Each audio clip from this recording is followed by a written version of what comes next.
Ora bem, boa noite então a todos. O meu nome é Daniela Fernandes. Sejam então bem-vindos a este webinário relativo então aos riscos ambientais. Agradeço a todos a vossa presença. Começarei por iniciar então uma breve introdução acerca do principal objetivo deste webinário, bem como o respectivo âmbito. Como sabem, e penso alguns terem experiência nessa atividade dos riscos ambientais, os riscos ambientais existem não só a nível ocupacional, mas também ambiental, ou seja, quando eu quero dizer ambiental, lá fora, não é? Nas cidades, ou seja, no exterior também das atividades, digamos assim.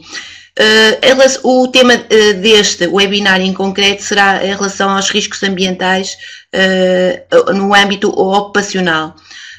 O que é que eu quero dizer com isto? No âmbito ocupacional, ou seja, todo o tipo de riscos que poderão existir, estar associados no ambiente de trabalho, no ambiente em que os trabalhadores estão expostos a uma diversidade de agentes químicos, agentes biológicos, agentes físicos.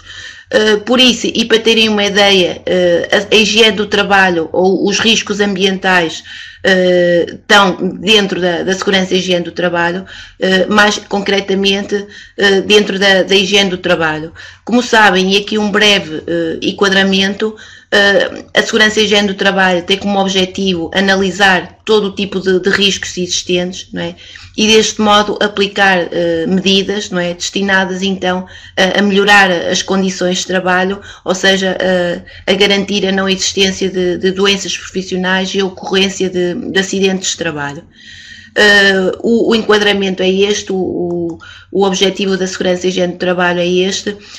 Dentro da segurança e higiene do trabalho temos uma diversidade de áreas funcionais e aí é que irá entrar então os riscos ambientais.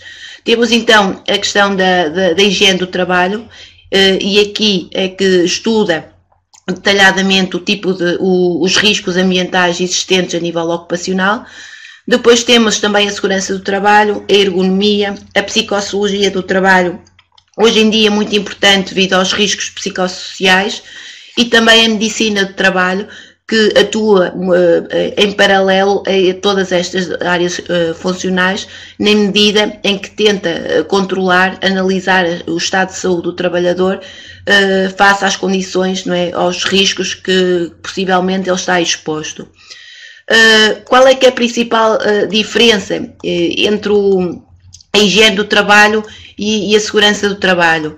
E é aqui que entram os riscos ambientais. Por um lado, a segurança do trabalho, o objetivo é estudar os riscos operacionais, ou seja, prevenir a ocorrência de acidentes de trabalho. Esses sim estão associados à segurança do trabalho. Isto é, quando eu refiro aqui segurança do trabalho, estou a analisar, por exemplo, todas as máquinas em questões de segurança, máquinas, ferramentas, também os locais de trabalho.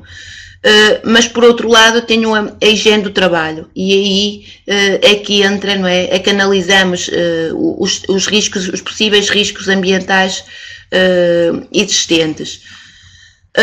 Dentro destes riscos ambientais temos uma diversidade de riscos, entre eles poderemos ter então os riscos físicos, os riscos químicos, os riscos biológicos, e também os riscos biológicos e os riscos químicos, riscos físicos, químicos e biológicos.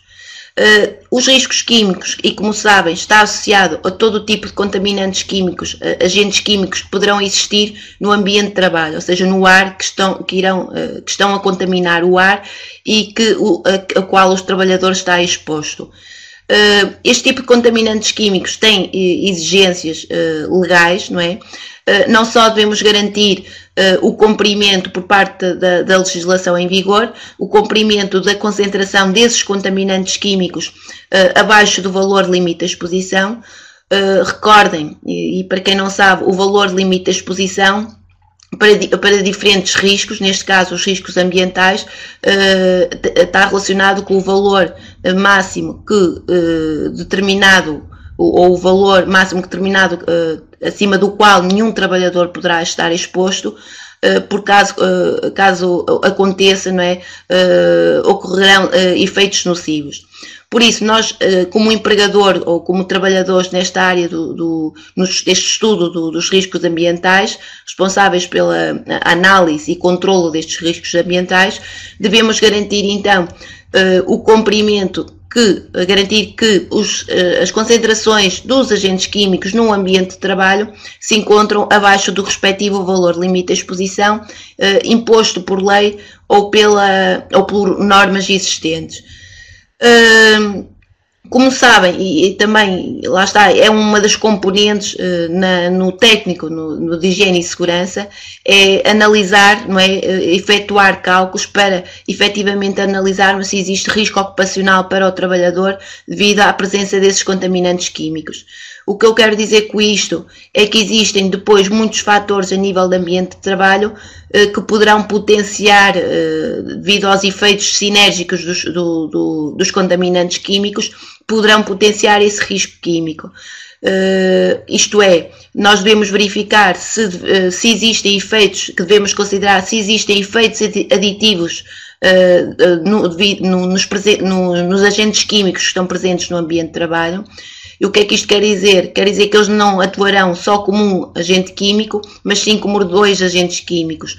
Por isso, o nosso objetivo é garantir que o somatório dessas concentrações sob o respectivo valor limite de exposição é menor ou igual a 1. Ou seja, o que é que isto quer dizer? Que a concentração desses agentes químicos é menor do que 1, ou a concentração é menor que o respectivo valor limite de exposição.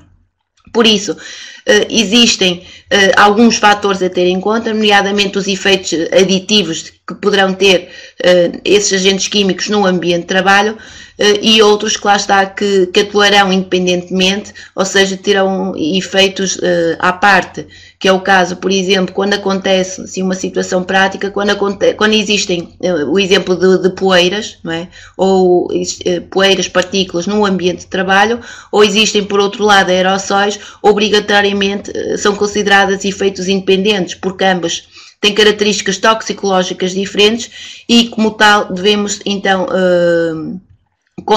devemos tratar, digamos assim, tratar esses contaminantes químicos de forma diferente.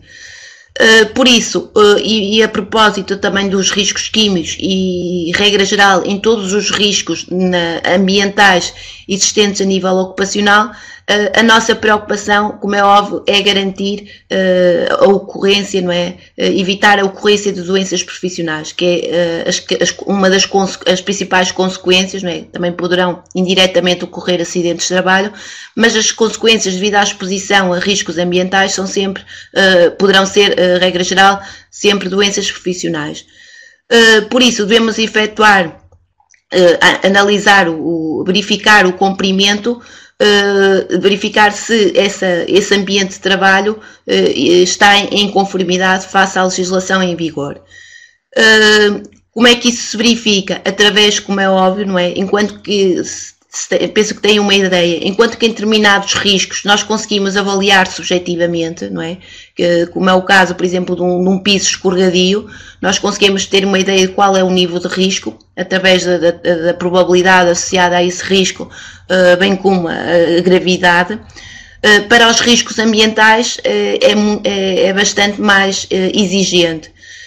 Quero eu dizer com isto é que nos riscos ambientais nós não devemos, não é, avaliar subjetivamente. Isto porquê? Porque o facto de, se calhar, nós sentirmos determinada alergia ou sentirmos individualmente que determinada atmosfera apresenta efeitos nocivos, muitas vezes teremos que verificar na prática a que correspondem esses efeitos nocivos, de que ordem de grandeza é que existem a concentração desses contaminantes químicos ou de qualquer outro risco no ambiente de trabalho, em relação à legislação, em relação aos valores limite de exposição. Ou seja, muitas vezes devemos ter em conta também fatores intrínsecos, não é? Recordem que os fatores extrínsecos neste tipo de riscos ambientais nós conseguimos avaliar e verificar, não é? Tais como a concentração e o tempo de exposição dos trabalhadores a esses riscos químicos. No entanto, não conseguimos avaliar, não é, fatores intrínsecos associados às características de cada trabalhador, não é? Muitas vezes as mais frequentes poderão ser o estado de saúde do trabalhador, a idade, o sexo, o fator genético, não é, do trabalhador, que poderá influenciar a sua sensibilidade devido à presença na presença de riscos ambientais. O que é que eu quero dizer com isto? Obrigatoriamente, não é? E a legislação assim o exige e as normas assim o exigem, obrigatoriamente nós teremos que analisar objetivamente a exposição dos trabalhadores aos riscos ambientais. Como é que se faz essa análise? Agora irei dar o exemplo ao nível dos riscos químicos, relacionado com os riscos químicos, através de recolhas de uma amostra de ar, no local onde o trabalhador se encontra, não é? No seu local de trabalho, ou seja, essa amostra química, não é? De ar, nessa amostra irá-se efetuar uma análise química, ou seja, isto é, irá determinar-se a concentração, quais os agentes químicos presentes nessa amostra de ar, bem como as respectivas concentrações.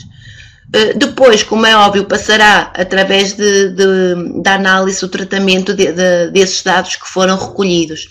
Isto é, muitos deles podemos comparar diretamente com o respectivo VLE, em outros teremos que analisar a presença de efeitos aditivos ou não, não é?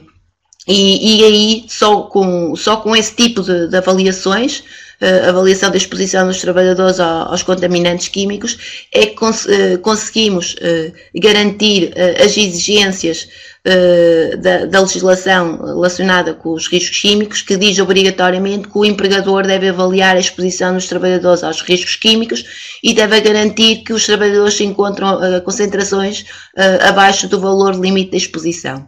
Okay?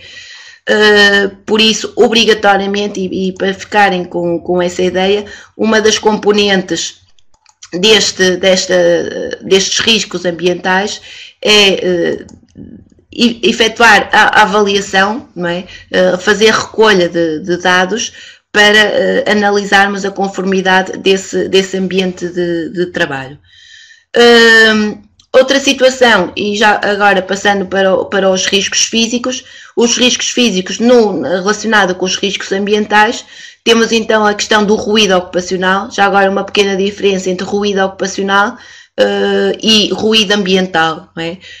No ruído ocupacional, o ruído ocupacional é no local de trabalho, no ambiente de trabalho.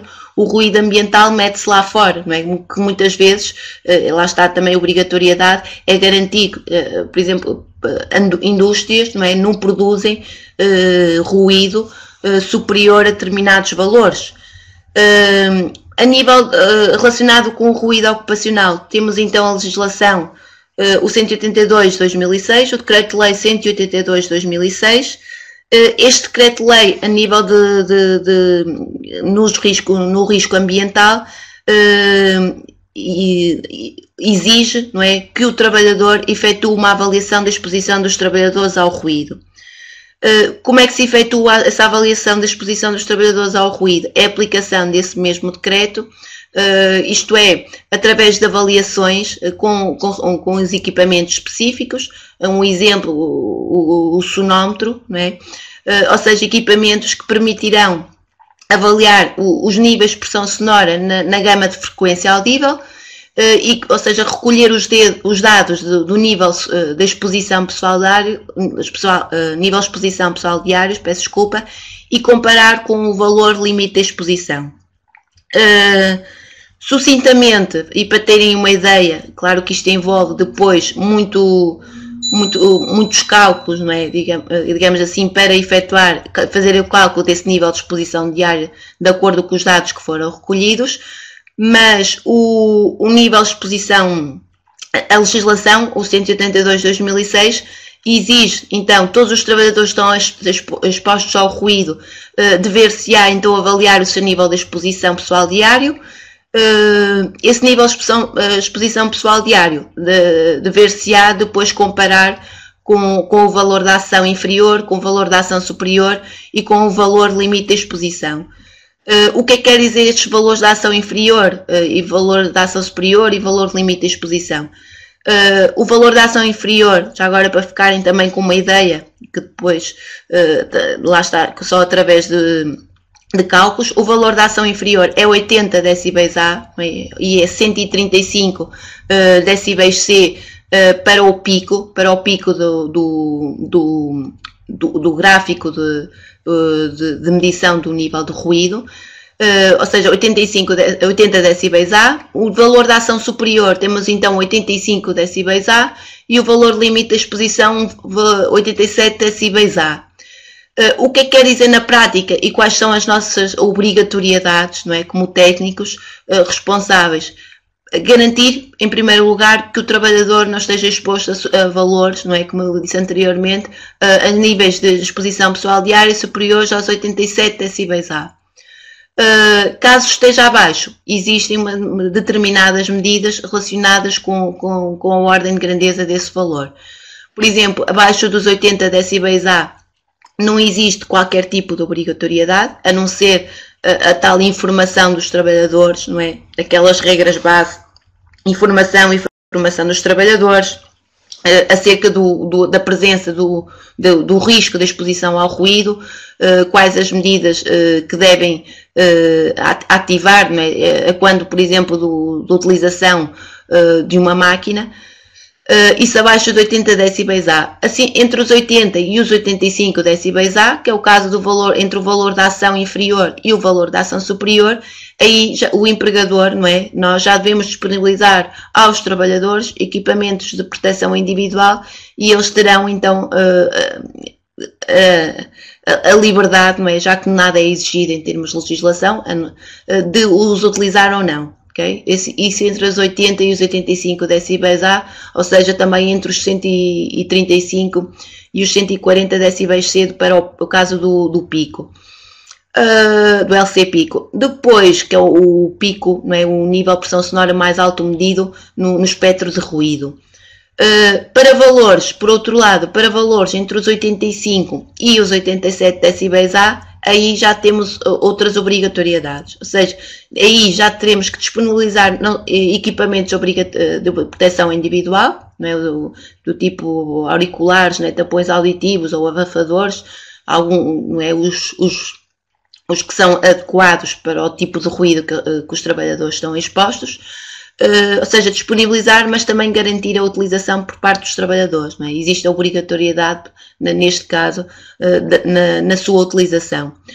Para além, como é óbvio, de outro tipo de requisitos que estão relacionados não só com a medicina do trabalho, isto é, o controlo do canal auditivo, não é? dos trabalhadores, através da análise de exames audiométricos, com uma determinada periodicidade, não é? Já aqui obrigatória, que poderá ser 2 em 2 anos ou anual, ou seja, que está relacionada com o nível de exposição pessoal diário do trabalhador. Isso entre os 85 e 87. Acima dos 87 decibéis A, não existe, não poderá existir qualquer trabalhador exposto a este nível de exposição pessoal diário, acima dos 87 decibéis A. O que eu quero dizer com isto é que, num curto espaço de tempo, temos como obrigação implementar uma série de medidas técnicas e medidas organizacionais no local de trabalho, ou seja, através de proteção coletiva, medidas de controlo que, de certa forma, diminuem o ruído produzido pela máquina, equipamento, o que seja. Medidas também organizacionais no sentido de prever a diminuição da exposição dos trabalhadores, ou seja, diminuir o tempo de exposição dos trabalhadores a esses riscos, não é? E também outro tipo de medidas, a formação dos trabalhadores, a informação, quer na utilização, por exemplo, dos equipamentos de proteção individual, todo esse tipo de medidas, a sensibilização dos trabalhadores, a informação, não é? Recordem que este tipo de avaliações, não é? É obrigatório que trabalhador a trabalhador, ok? O sonómetro vai trabalhador a posto de trabalho, e segundo a legislação 182/2006, exige o conhecimento por parte do trabalhador do nível de exposição ao ruído, não é? Que ele tem diariamente, não é? E ele tem que obrigatoriamente ter esse conhecimento. Por isso, o que eu quero dizer com isto é muito importante, e para ficarem essa ideia, os riscos ambientais nós não podemos analisar subjetivamente, e mesmo também através de fichas técnicas. O que é que eu quero dizer com isto? A maior parte dos equipamentos, não é? Pelo menos os mais recentes, e também já há algum tempo, não é? Trazem fichas técnicas da máquina, não é? Essas fichas técnicas indicam qual o nível de ruído produzido, não é? Muitas vezes colocam em questão, não é? Se nós poderemos utilizar esse dado para avaliar a exposição pessoal diária ao ruído do trabalhador. Não, ok? E são dados meramente indicativos. Isto porque verifiquem que num local de trabalho, num ambiente de trabalho, nós poderemos ter uma diversidade de máquinas. Isto quer dizer o quê? Essas máquinas vão produzir, cada uma delas, ondas sonoras, não é? Essas ondas sonoras vão se propagar no ambiente de trabalho, que poderão existir projeção, não é? Absorção por parte, por exemplo, das infraestruturas, paredes, tetos, mas também poderão refleti-las, não é? Quer isto dizer o quê? Nós não conseguimos, quer mesmo do conhecimento do ruído produzido pela máquina, fazer uma avaliação da exposição pessoal diária do trabalhador, não é? Porque é uma máquina, a seguir sabemos dessa máquina, sabemos da outra, no entanto, elas poderão mesmo a direção das ondas sonoras poderá ser em sentido contrário, e depois lá está a distância em relação a essa máquina, também é uma variável muito importante. Quero eu dizer com isto, só através da avaliação com o sonómetro, né, que é colocado, depois disso existia uma componente prática, que é colocado na orelha mais exposta do trabalhador, ao ruído, não é?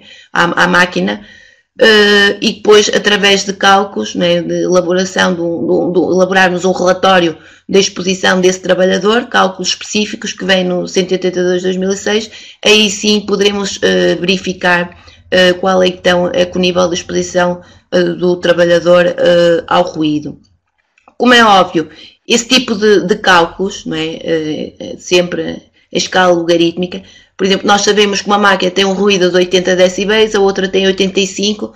Se somarmos esses valores em escala logarítmica, podem ser dados importantes para efetivamente fazermos uma despistagem, não é? Da exposição do trabalhador ao ruído, ou seja, para ficarmos com uma ideia se o nível de ruído é alto ou baixo, mas nunca para garantir o cumprimento da legislação de avaliação dos riscos ambientais, neste caso o ruído ocupacional, em que nesse caso em concreto teremos que efetuar uma avaliação da exposição dos trabalhadores ao ruído. Depois, a nível relacionado com as medidas técnicas, medidas organizacionais, existe uma diversidade delas, não é? Todas têm a ver com o componente, com a máquina que nós estamos a analisar e estudar. Muitas delas poderão passar pelo encapsulamento da máquina, não é? Através de um material adequado que irá absorver as ondas sonoras. Quero eu dizer o quê? Que nos riscos ambientais nós poderemos atuar na origem, podemos atuar na via de propagação desses riscos, né, através do ambiente de trabalho, bem como também atuar no trabalhador. Atuando na origem, poderá ser substituição, por exemplo, da máquina, não é?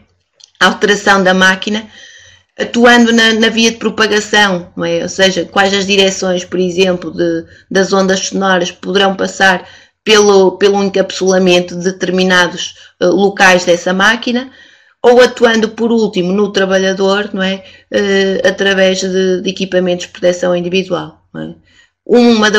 Dos requisitos da legislação, não é? de promoção das condições de segurança, higiene e saúde no trabalho, é que, e lá está um dos princípios da prevenção também mais importantes, é que nós devemos garantir recorrer aos equipamentos de proteção individual só em último caso, não é? Ou seja, em primeiro lugar devemos verificar as medidas, a aplicação das medidas técnicas e medidas organizacionais, e só por último é que devemos recorrer aos trabalhadores no sentido de eles se protegerem contra esse risco, não é? Como sabem e têm essa ideia, não é? Para além da incomodidade, não é? Ou também da resistência, não é? Regra geral, por parte dos trabalhadores na utilização dos equipamentos de proteção individual, ambos, na maior parte dos equipamentos, são menos eficazes do que a implementação de determinadas medidas, ou se calhar poderão ser a nível económico, não é? Poderá ser envolver menores custos a curto prazo, mas a longo prazo será melhor aplicar medidas de controle, medidas técnicas, organizacionais em relação às medidas individuais. Okay? Não sei se tem essa ideia, muito importante, lá está a avaliação objetiva da exposição dos trabalhadores ao ruído ocupacional. Um dos principais riscos ambientais é a exposição dos trabalhadores ao ruído ocupacional. As principais consequências, para além do estado do humor, não é? do trabalhador, de irritabilidade, seja fatores psicossociais, psicológicos no trabalhador, altera ali as características. Também poderá, a principal consequência não é conhecida, é a surdez profissional, em que muitas vezes não ocorre, não é um processo em que o trabalhador está exposto a não ser em exposições, não é, graves, não é, num curto espaço de tempo estar exposto a níveis de exposição sonora, a níveis de pressão sonora elevados, mas é uma doença, não é, silenciosa, no sentido em que dia após dia, não é, o trabalhador vai estando exposto ao ruído, não é, e que só mais tarde é que irá então sofrer de surdez profissional, não é, e lá está. O objetivo, não é, é garantir então o cumprimento dessa legislação para evitar então essas consequências no trabalhador. Depois existem periodicidades para avaliar a exposição dos trabalhadores ao ruído ocupacional, que muitas vezes está relacionado com o nível de exposição pessoal diário de cada trabalhador, e basicamente no ruído ocupacional, não é, como sabem, o ruído ocupacional, não é, está relacionado não só com máquina, mas também com outros fatores associados à máquina, tais como se a máquina teve manutenção ou não é, que poderão influenciar ali ou potenciar ou tornar a máquina mais ruidosa, não é, caso não tenha existido qualquer manutenção, peças soltas, máquinas mais antigas normalmente tornam-se mais ruidosas, não é? De maneira que a nossa preocupação, não é, é tender ao estado de evolução da técnica, também um dos princípios de prevenção muito importantes, isto é, aquisição de máquinas em que a questão da segurança é tida em conta, não é, não só em marcação de CE, ou seja, no cumprimento dos riscos, ou garantir na exposição dos trabalhadores aos riscos operacionais, não é, mas também a questão dos riscos ambientais, ser uma máquina menos ruidosa possível, menos contaminação, não é, do ar no ambiente de trabalho, menos produção também de vibrações, uma série de medidas, não é, de políticas, lá está, relacionadas para evitar então a exposição dos trabalhadores aos riscos ambientais. Muito relacionado com o ruído, temos o caso das vibrações, né? As vibrações normalmente estão associadas à mesma fonte, não é? Onde existe uma máquina que produz ruído, produz vibrações, não é? Ou, regra geral, quando existem vibrações produzidas pela máquina, não é? Também está associado a exposição do trabalhador ao ruído. As vibrações, não é? Nós diariamente estamos expostos a vibrações, não é? Numa simples condução do carro, não é? Existem vibrações devido ao motor em funcionamento, vibrações que são transmitidas através do volante, através do assento, através dos pés, não é? E quer isto dizer o quê? Que devemos, não é? Como é óbvio, se calhar em menos curto, quem anda muito de carro num período mais longo, deve-se verificar, não é? A tal proteção através de materiais específicos que absorvam essas ondas vibratórias, evitar a exposição, neste caso, dos trabalhadores às vibrações. Existem, para terem uma ideia, 2 tipos de vibrações que estão relacionadas com o tipo de equipamento, máquina que nós utilizamos. Vibrações de sistema mão-braço são aquelas em que o ponto de aplicação, ou seja, as vibrações transmitem-se através da mão e do braço, que está associado normalmente à utilização de ferramentas de trabalho, uma simples motosserra, não é? As vibrações transmitidas por essa motosserra em funcionamento são através da mão, não é? E braço, os principais fontes de aplicação, não é? De transmissão dessas vibrações é a mão e o braço. Mas por outro lado, temos também as vibrações sistema corpo inteiro. No caso das vibrações sistema corpo inteiro, quer isto dizer o quê? Que é o exemplo, o empilhador, não é? O que demos há pouco, em que, ou o carro, não é? Em que as vibrações são transmitidas para todo o corpo, não é? Daí o tal nome vibrações sistema corpo inteiro. Isto é, existem vibrações transmitidas através dos pés, através do assento, através das costas, através das mãos, não é? Ou seja, pelo volante. A avaliação da exposição às vibrações, mais uma vez se faz, como no caso no exemplo do ruído ocupacional. Temos equipamentos específicos, não é? O mais utilizado hoje em dia é o acelerómetro, em que mede então a aceleração, ou seja, os metros quadrados, a movimentação em metros quadrados por unidade de segundo, e faz diversas medições a nível dos pés, colocar o acelerómetro no assento e também no volante. Lá está, a preocupação também muito relacionada com o ruído ocupacional, não é? Já que o ruído, onde existe outro, e normalmente é devido à mesma fonte produtora desse risco. E depois existe o 50/2006, que é a aplicação dessa legislação, que é a exposição dos trabalhadores às vibrações, ou seja, a legislação relacionada com a exposição dos trabalhadores às vibrações, então é o 50/2006, o Decreto-Lei 50/2006, em que numa primeira fase indica quais então é que são os valores limite da exposição. Notem que aqui existem 2 valores limite da exposição, ou seja, o valor limite da exposição é dependente do sistema que estiver em análise. Quero eu dizer com isto que existe um valor limite da exposição para o sistema mão-braço e existe um valor limite da exposição para o sistema corpo inteiro. Porque diferentes, ambos os pontos são diferentes, não é? E um é mais prejudicial do que o outro, não é? O valor limite da exposição, por exemplo, para o sistema corpo inteiro é mais baixo em relação ao valor limite da exposição ao sistema mão-braço. Porquê? Tem mais consequências no trabalhador, a nível neurológico, circulação sanguínea, a doença dos dedos brancos, por exemplo, lá está que os próprios dedos ficam mesmo brancos, porque em determinadas partes dos dedos deixa do sangue conseguir circular, não é? Lá está o que dá cor, não é? Aos dedos, à pele, não é? A circulação do sangue, e os dedos ficam brancos, ficam adormecidos. Isto é uma das principais doenças do sistema corpo inteiro, do sistema mão-braço e também corpo inteiro.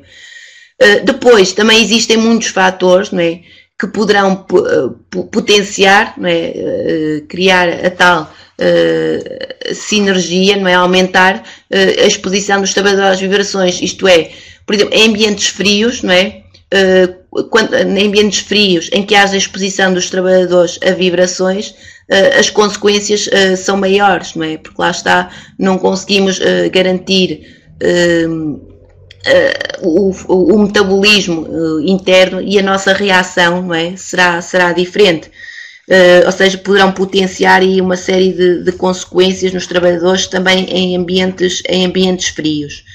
A nível de proteções, funciona também e muitas vezes em conjunto com as posições, com as proteções também adequadas para ao ruído ocupacional, seja o encapsulamento também antivibrátil, né, que também poderá funcionar encapsulamento antissonoro.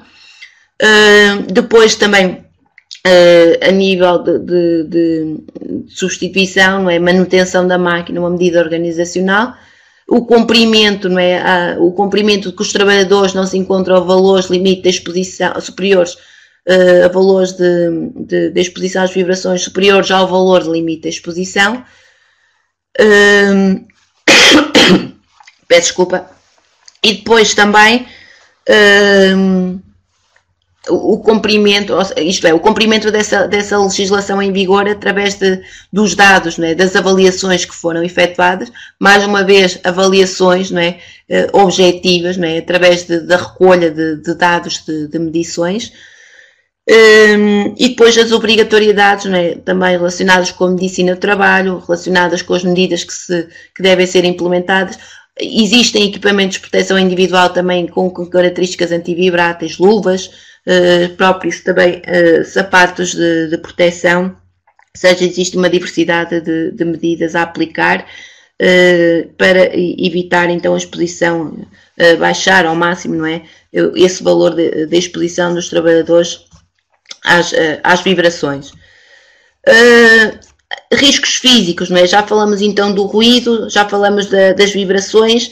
Depois também temos a questão das radiações, não é? Muito presentes em determinado tipo de equipamentos, não é? A nível, por exemplo, hospitalar, temos uma série de equipamentos que transmitem radiações ionizantes, não é? Isto é, existem uma série de medidas, raios-x, não é? Medidas principalmente não só este tipo de medidas são aplicadas não só no projeto, por exemplo, numa simples sala de raio-x de infraestruturas, ou seja, garantir as paredes para evitar a propagação dessas radiações para outros locais, o cumprimento por parte dos trabalhadores, ou seja, trabalharem para evitar essa exposição a radiações, trabalharem em cabines, não é? Proteção a ventais, os tais dosímetros, não é? Que são equipamentos de controlo para controlar a exposição dos trabalhadores às radiações ionizantes ou não ionizantes, não é? Ionizantes mais prejudiciais. Ou seja, são equipamentos, esse tipo de equipamentos, são equipamentos de monitorização, em que se faz uma recolha de dados diária das radiações a que os trabalhadores estão expostos e depois compara-se com os valores, não é? Que vêm em norma ou em legislação. Também radiações, depois temos a iluminação, não é? O que nós medimos é a iluminância, não é? Muito relacionado com a parte ergonómica, normalmente entra na ergonomia dos postos de trabalho, não é? Porque é uma variável muito importante e que influencia muitas vezes determinadas posturas dos trabalhadores. Por isso, garantir os luxos mínimos, não é, necessários para determinado tipo de atividades, que varia, não é, como é óbvio, de atividade para atividade, está relacionada com a necessidade de luz que nós temos em determinado ponto, não é? Trabalhos mais pormenorizados, mais manuais, existem, como é óbvio, ambientes com maior iluminância, com maior níveis de lux, ambientes mais superficiais ou trabalhos mais superficiais, nem tanto, não é? Isto é, há que comparar com a norma para a avaliação da exposição, para a avaliação da iluminância nos postos de trabalho.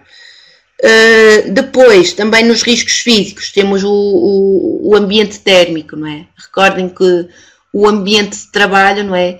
Deverá ter temperaturas adequadas às nossas características. Quer isto dizer o quê? Para nós, não é? Regra geral, um ambiente saudável é aquele ambiente em que nós nos sentimos, não é? Nem com muito calor, nem com muito frio, não é? Que nos sentimos bem, não é? Deste modo, nós devemos garantir as condições, não é? Para satisfazer as condições de temperatura, de velocidade do ar, de umidade do ar, as condições para garantir a maior, não conseguimos, regra geral, agradar a todos, mas devemos preocupar, através da avaliação, da aplicação de determinados métodos, avaliar a satisfação dos trabalhadores a esse ambiente de trabalho.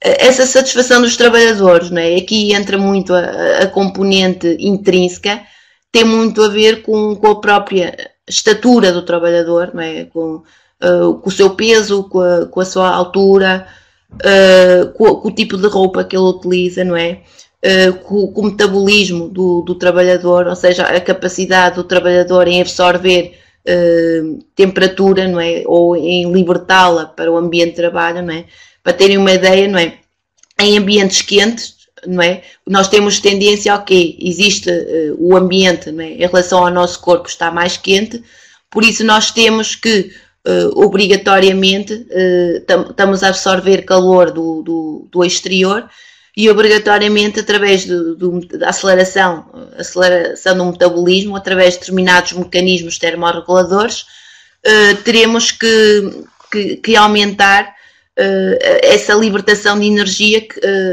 estamos a receber a mais, para garantir, como é óbvio, a nossa temperatura constante, 36 graus Celsius. Quero isto dizer o quê? Cada trabalhador reage de forma diferente, Existem trabalhadores em que as células sudoríparas são ativadas mais facilmente, são aqueles que transpiram mais, e existem outros que transpiram menos, Por isso a nossa preocupação deverá garantir ao máximo, a temperatura em determinado ambiente de trabalho, a velocidade do ar, a umidade relativa, a umidade absoluta, dentro dos valores abaixo, dentro dos valores adequados, Isto para quê? Para o trabalhador não entrar em hipotermia, ou entrar em stress térmico por calor, ou por frio. Também os dois casos, quer ainda estar exposta em ambientes muito quentes ou ambientes muito frios. Isto depende, como é óbvio, da monitorização de determinadas variáveis nesses locais, a aplicação de determinadas normas, por exemplo, a 7730, em que estuda ambientes térmicos, e efetuar determinado tipo de medições, velocidade do ar, temperatura seca, temperatura úmida, depois também o levantamento de determinados fatores que poderão influenciar, que é o caso, por exemplo, da roupa, do vestuário de trabalho que nós estamos a utilizar, porque de certa forma influencia, a absorção de calor, a transmissão de temperatura, ou para o nosso corpo ou vice-versa, De maneira que são diversas as variáveis.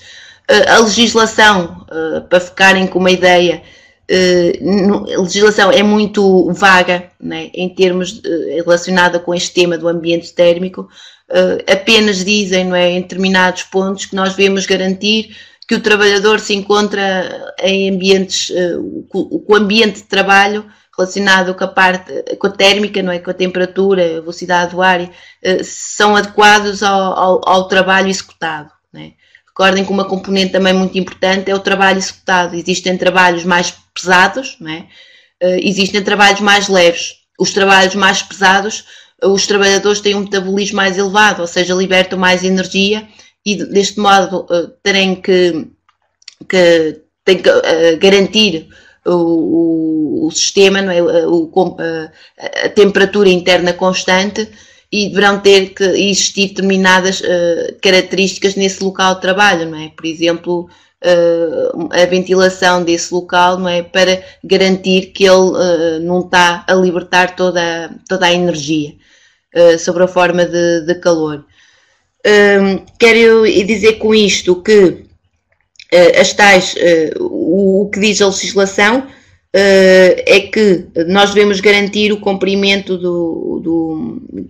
verificar se o ambiente de trabalho é adequado em relação às temperaturas e essas todas variáveis relacionadas com o ambiente térmico, Para nós garantirmos esse requisito, como é óbvio, mais uma vez, os riscos ambientais, através de avaliações avaliações da exposição dos trabalhadores, né? Ou neste caso avaliações do ambiente de trabalho, não é? E tendo em conta as características intrínsecas de cada trabalhador.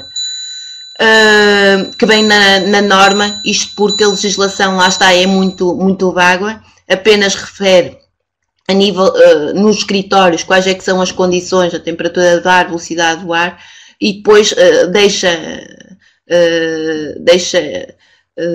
em aberto, não é, o cumprimento das condições adequadas, que lá está também com alguma lógica, já que as condições variam de posto de trabalho para posto de trabalho, não é? Variam de empresa para empresa, não é? E que está relacionada muitas vezes com o processo operativo, não é? Com outras variáveis, isto é, que lá está, não são fatores assim tão lineares que nos permitam dizer naquele ambiente de trabalho deve-se ter aquelas condições de temperatura, não é assim tão linear. Por isso, os riscos ambientais existentes, então, a nível ocupacional são estes, não é? Os riscos físicos, químicos e biológicos.